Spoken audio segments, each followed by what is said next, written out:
Yo, what's up guys? In today's video I'll be showing you how to bounce dribble because you guys don't know how to bounce dribble and you're practicing on your musky flicks and thinking and your air dribbles, flip resets, triple flip resets, thinking you'll get the win like that. But if you in honesty that's not how you get the win. The real way to actually just outskill your opponent's bounce dribbles. I've seen so many people throw to SSL and they encourage bounce dribble so much, like Scoob Look and Flakes. They like keep saying bounce dribble, so here is how to bounce dribble your guide. Before we go on to the video, remember like, subscribe and comment something nice down below.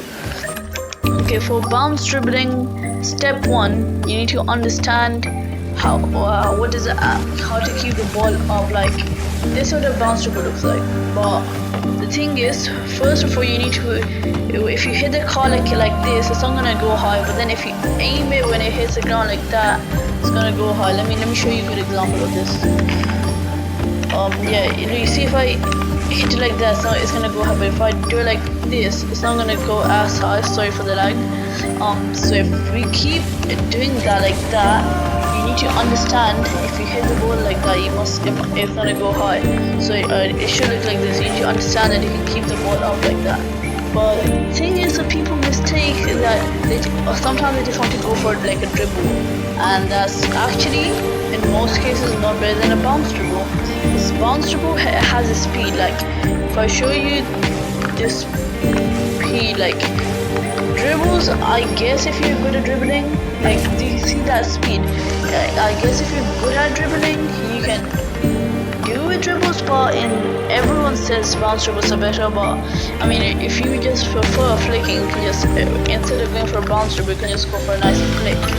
I mean, that's like later, and then once you get even higher, you're probably gonna go for air dribble bombs. But those bounce dribbles, even in SSL lobbies, like this is the best lobbies. People still use them a lot, so I'm making the video. Okay, now that you understand the aspect of keeping the ball up, you want to do it multiple times.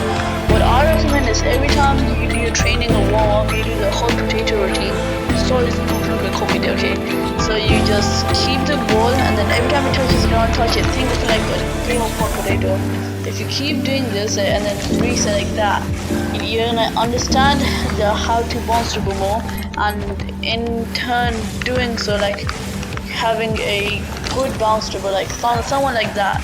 So once you've done that, you're training, you'll just have the muscle memory of, instead of going for like here a flick, instead of doing that, lag, you can just bounce dribble. That was not a good example. This is going to be a good example. Instead of going for a flick like that, I'm lagging. Okay, yeah, you can just go for that. So that is going to be it for the video. The bounce dribble is not really hard to learn, but it's one of those things that's the one and done. Like if you learn like a wave dash, I mean you can go zap dash, but it's basically like a wave dash. It's one of those things, and it helps the game out so much. So if you just implement the things I said, the aspect of keeping the ball up in the air and adding it to your training, you can honestly become a very good player. And I can say even in champ, I learned bounce dribbles all the way up flat, and they helped me so much going through the ranks, as people just are not expecting it. They're ready for a flick, like if I go for here, a flick, but they're not ready for a bounce dribble. I mean, recently I need to learn air dribble bombs, because even in champ you can bounce with people, but as you go higher, you're gonna have to learn air dribble bombs. And I am not the best at them yet, because I'm not the best at air dribbles yet, but that's what I've been living by. Stay grounded, that's what I've been taught. Okay, and it works, because I've been going up very high in rank very quickly. Like I'm a champ, but I have 200 hours in the game. That's a good achievement. Okay, that is it going for the video. I want to give it a tangent. So remember, like, subscribe, and comment something nice down below if you enjoyed the bounce dribbling guide. I'll see you legends in the next one. Bye bye.